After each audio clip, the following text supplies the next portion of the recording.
Clint Eastwood is one of Hollywood's biggest tough guy stars who has worked in movies for over 70 years. He became super famous for playing strong cowboys and heroes in films.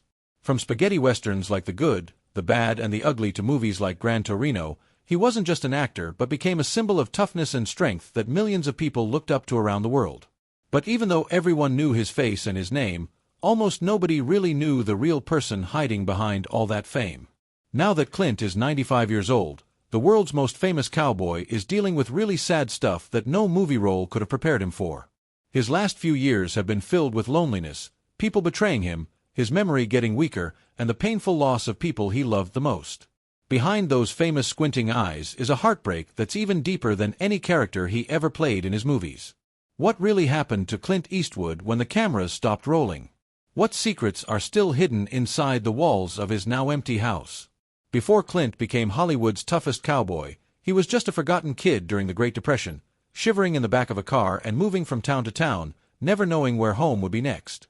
He was born in 1930 in San Francisco when times were really hard for everyone.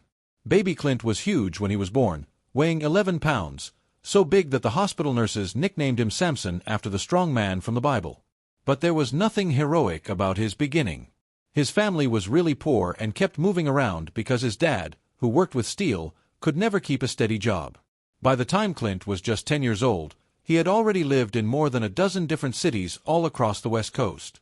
These weren't just simple moves but were really hard times that taught young Clint that nothing in life stays the same and you can lose everything quickly.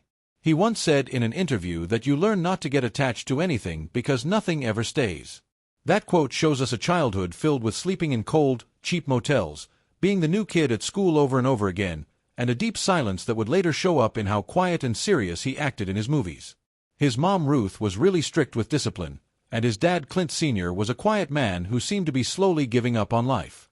This weird family situation forced young Clint to only rely on himself, which made him independent but also emotionally distant from others. Teachers called him a troublemaker at school. He had to repeat a grade and eventually got kicked out of Piedmont High School for carving bad pictures into school property.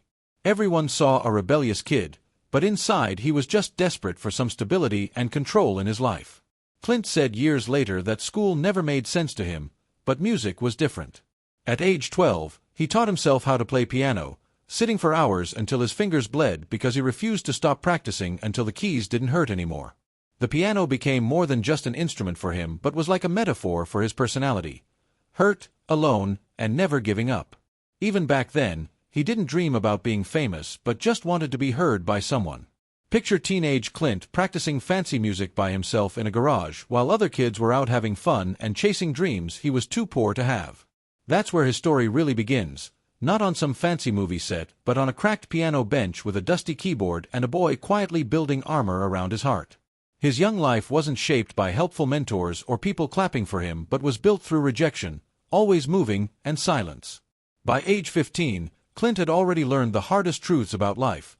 That love comes with conditions, security doesn't last, and if you don't take care of yourself, nobody else will. These aren't just random facts about his past, but are the hidden tragedies behind the legend. The same pain that made him powerful also made him emotionally distant from people. It's really sad to realize that the tough, unshakable stare we saw later in Dirty Harry or Unforgiven wasn't just acting but was actually a memory, a reflection of a childhood where a boy had to become his own protector way too soon. And that's what makes Clint Eastwood's rise to fame so amazing, because despite all that loneliness, he didn't break down but instead climbed to the top. Behind the legend we celebrate today is a hurt child we should never forget. Before Clint ever directed movies or became a legendary cowboy star, he came face to face with death in a moment that tested whether he wanted to live. In 1951, when he was just 21 years old and way before all the red carpets and Oscar awards, Clint was working as a swimming instructor in the U.S. Army at Fort Ord in California.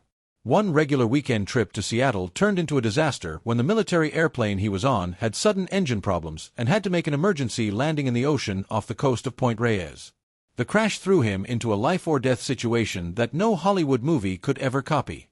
There were no life jackets, no clear way to get rescued, just pure instinct and determination to survive. People say he swam about 2 to 3 miles through freezing cold waves and powerful ocean currents.